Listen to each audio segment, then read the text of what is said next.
तो दोस्तों Wanda vision series अब कंप्लीट हो गई है और इसके सभी एपिसोड्स हमारे सामने आ चुके हैं। ये टीवी शो हमारी उम्मीद से बहुत बेहतर साबित हुआ, पर कई लोग इसका मजा नहीं उठा पाए क्योंकि ये शो हिंदी में रिलीज नहीं हुआ था और ऊपर से इसकी स्टोरी बहुत कंफ्यूजिंग है।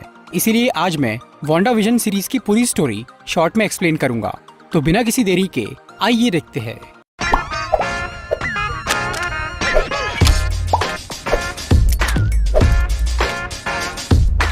वीडियो शुरू करने से पहले मैं आपको बताना चाहता हूँ कि मैं यहाँ पर सभी एपिसोड्स को डिटेल में डिस्कस नहीं करूंगा, बल्कि मैं यहाँ पर सिर्फ इम्पोर्टेंट बातों पर ही फोकस करूंगा। और इस सीरीज की स्टोरी काफी घुमा फिरा के दिखाई गई है, लेकिन मैं पूरी स्टोरी को सीधे सीधे ही समझाऊंगा। तो ये कहानी है एवेंजर्स एंड गेम के बाद की। एंड गेम में जो फाइनल बैटल हुआ था उसके ठीक 3 हफ्ते बाद वांडा मैक्सिमॉफ स्वॉर्ड के हेडक्वार्टर में जाती है। स्वॉर्ड शील्ड की जैसी ही एक ऑर्गेनाइजेशन है जो कि दुनिया पर आने वाले खतरों पर नजर रखती है। विजन जो कि इन्फिनिटी वॉर में मर गया था, उसकी डेड बॉडी स्वॉर्ड के हेडक्वार्टर में रखी हुई थी। वांडा उसकी बॉडी लेने के लिए वहां जाती है ताकि वो विजन का फ्यूनरल कर सके, पर स्वॉर्ड के डायरेक्टर टाइलर हेवर्ड उसे विजन की बॉडी देने से मना कर देते हैं। फिर वांडा वेस्ट व्यू नाम के एक शहर में जाती है। कुछ साल पहले वांडा और विजन ने ये तय किया था कि वो दोनों वेस्ट व्यू नाम के एक शहर में अपना घर बसाएंगे, इसीलिए उन्होंने वहाँ पर एक प्लॉट खरीद के रखा था। पर जब स्वॉर्ड वाले वांडा को विजन की बॉडी देने से मना कर देते हैं, तब वो दुखी होकर वेस्ट व्यू में अपने प्लॉट पर जाती है। वांडा ने अपनी जिंदगी में बहुत बुरे हालातों का सामना किया था। पहले उसके माँ बाप मारे गए, फिर उसका भाई, उसके बाद उसका प्यार विजन भी मर गया। इस सब से वो पहले ही बहुत दुखी थी। ऊपर से जब वो विजन का फ्यूनरल भी नहीं कर पाई तो उसके सबर का बांध टूट गया। उसके इमोशंस आउट ऑफ कंट्रोल हो गए और उसकी पावर्स ने भयानक रूप ले लिया।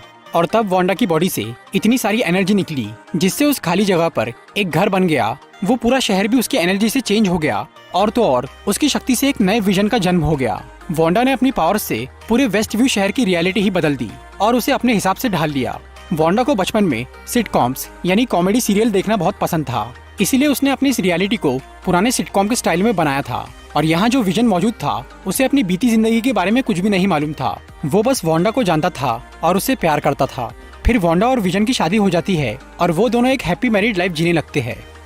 वांडा ने जब वेस्ट व्यू पर अपनी पावर यूज करी तो बाहर की दुनिया से वो शहर और उसके लोग कहीं गायब हो गए। इसीलिए इस मैटर को सॉल्व करने के लिए FBI एजेंट जिमी वू को बुलाया जाता है। पर जिमी वू के लिए भी ये मैटर बहुत कॉम्प्लेक्स था, इसीलिए वो स्वॉर्ड के लोगों से मदद मांगता है। फिर स्वॉर्ड के डायरेक्टर मोनिका रैम्ब्यू को इस काम के लिए भेजते हैं। मोनिका रैम्ब्यू मारिया रैम्ब्यू की बेटी है, जिसे हमने कैप्टन मार्वल मूवी में देखा था। मारिया अब मर चुकी है और मोनिका अब स्वॉर्ड की एजेंट बन चुकी है। मोनिका जिमी वू की मदद करने के लिए वेस्ट व्यू में जाती है। वहाँ वो दोनों देखते हैं कि उस शहर के बाहर एक अजीब सी एनर्जी फील्ड है। जब मोनिका उस एनर्जी फील्ड के पास जाती है तो वो उसके अंदर खींच ली जाती है। फिर जिमी वू इस बारे में स्वॉर्ड को बताता है और तब स्वॉर्ड के लोग वेस्ट व्यू शहर के बाहर घेराबंदी कर लेते हैं और वो इस मामले की जांच करने के लिए कई सारे साइंटिस्ट को बुलाते हैं, जिनमें से एक थी डार्सी ल्यूइस, जिसे हम थॉर की मूवीज में देख चुके हैं। डार्सी अब एक एस्ट्रोफिजिसिस्ट बन चुकी है। वो यहाँ आकर जब थोड़ी इन्वेस्टिगेशन करती है तो उसे एक अजीब से सिग्नल का पता चलता है जो कि वेस्ट व्यू शहर से आ रहा था।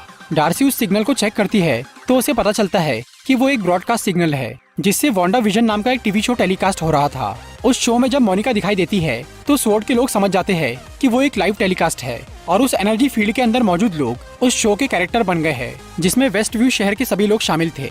स्वॉर्ड, FBI और सभी साइंटिस्ट मिलकर ये समझने की कोशिश करते हैं कि वहाँ हो क्या रहा है। उधर वांडा की वो रियलिटी पुराने सिटकॉम से नए सिटकॉम में बदलती जा रही थी और अब वहाँ सब कुछ कलरफुल बन गया था। कभी कभी वांडा की अपनी रियलिटी पर से पकड़ छूटने लगती थी और वहाँ थोड़ी गड़बड़ होने लगती थी, पर वांडा उसे ठीक कर देती थी और वो किसी को भी अपनी इस दुनिया में इंटरफेयर नहीं करने देती। फिर एक दिन मोनिका गलती से वांडा के सामने कुछ ऐसा बोल देती है जिससे वांडा ये समझ जाती है कि मोनिका स्वॉर्ड की एक एजेंट है और वो उसके लिए खतरा साबित हो सकती है। इसीलिए वो मोनिका को वेस्ट व्यू से बाहर निकाल देती है। फिर मोनिका स्वॉर्ड के लोगों को ये बताती है कि इस पूरे खेल के पीछे वांडा का हाथ है। इसीलिए स्वॉर्ड का डायरेक्टर हेवर्ड वांडा को एक आतंकवादी बोल के उसे मारने का फैसला करता है। पर मोनिका इस बात का विरोध करती है क्योंकि वांडा ने अब तक किसी को कोई नुकसान नहीं पहुंचाया था। फिर डायरेक्टर हेवर्ड सबसे ये झूठ बोलता है कि वांडा ने विजन की बॉडी चुरा कर उसे जिंदा किया है, जो कि कानून के खिलाफ है। इसीलिए वो वांडा को मारने के पीछे पड़ गया था।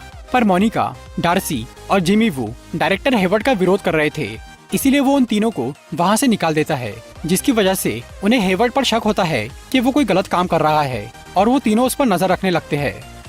उधर वेस्ट व्यू के अंदर वांडा 2 जुड़वा बच्चों की माँ बन चुकी थी। उसके बच्चों में भी मैजिकल पावर्स थी, इसीलिए वो काफी जल्दी बड़े हो जाते हैं। वांडा की जिंदगी अब लगभग परफेक्ट बन चुकी थी, पर फिर भी विजन इससे खुश नहीं था। उसे अपनी जिंदगी काफी अजीब लग रही थी, क्योंकि वहाँ कभी भी कुछ भी हो रहा था। विजन को अपने वजूद पर ही शक होने लगा था, पर वांडा बार बार उसका ध्यान भटका रही थी। फिर एक दिन विजन सच का पता लगाने के लिए वेस्ट व्यू शहर की बॉर्डर पर पहुंच जाता है और वो उस एनर्जी फील्ड से बाहर निकलने की कोशिश करता है, पर वो जैसे ही वहाँ से बाहर आता है तो उसकी बॉडी टूटकर बिखरने लगती है। ये विजन वांडा की बनाई हुई उस रियलिटी में ही जिंदा रह सकता था, इसीलिए वो वहाँ से बाहर आने पर मौत की कगार पर पहुंच जाता है। उधर वांडा को जैसे ही ये पता चलता है कि विजन वेस्ट व्यू के बाहर चला गया है और वो मरने वाला है, तो वो अपनी रियलिटी की बाउंड्री को बढ़ा देती है। उससे विजन बच जाता है, पर इसके साथ ही स्वॉर्ड के कई मेंबर्स भी वेस्ट व्यू के अंदर आ जाते हैं और वो वांडा की सिटकॉम का हिस्सा बन जाते हैं। डार्सी भी वेस्ट व्यू के अंदर आ गई थी।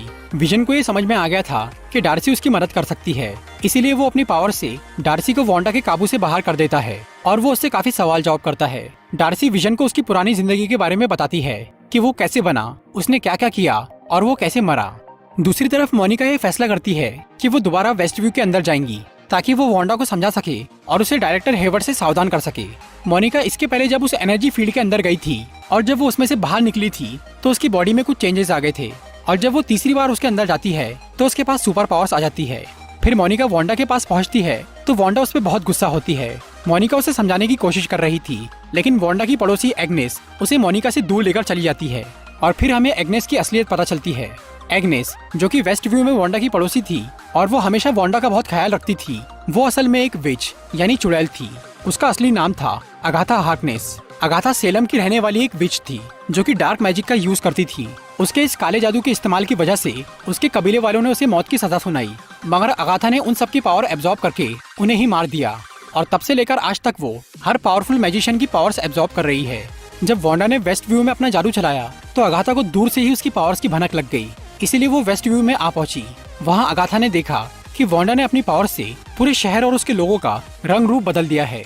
वो वांडा की इस बेमिसाल शक्ति का राज जानना चाहती थी, इसीलिए वो उस पर नजर रख रही थी। यहाँ तक कि उसने वेस्ट व्यू के एक लड़के को वांडा का नकली भाई बनाकर उसके पास भेजा था ताकि वो उससे सच जान सके। पर जब अगाथा की कोई चाल कामयाब नहीं हुई तो उसे खुद वांडा के सामने आना पड़ा। पर वांडा को खुद अपनी शक्तियों के बारे में ज्यादा कुछ पता नहीं था, इसीलिए अगाथा उसे उसके अतीत में लेकर जाती है, जिससे अगाथा को ये पता चलता है कि वांडा एक विच है और उसके पास बचपन से ही मैजिकल पावर्स है। और जब हाइड्रा ने उसके ऊपर माइंड स्टोन से एक्सपेरिमेंट किया तो उसकी शक्तियाँ कई गुना बढ़ गई और वो बन गई स्कारलेट विच यानी सबसे पावरफुल विच, जिसकी मैजिकल पावर्स बेहद खतरनाक है और वो कुछ भी बना और मिटा सकती है। अगाथा वांडा की शक्तियाँ हासिल करना चाहती थी। दूसरी तरफ हमें स्वॉर्ड के डायरेक्टर हेवर्ड का प्लान पता चलता है।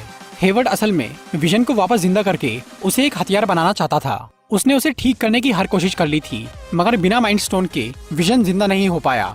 फिर बाद में जब वांडा ने वेस्ट व्यू का खेल शुरू किया तो हेवर्ड को एक मौका मिल गया।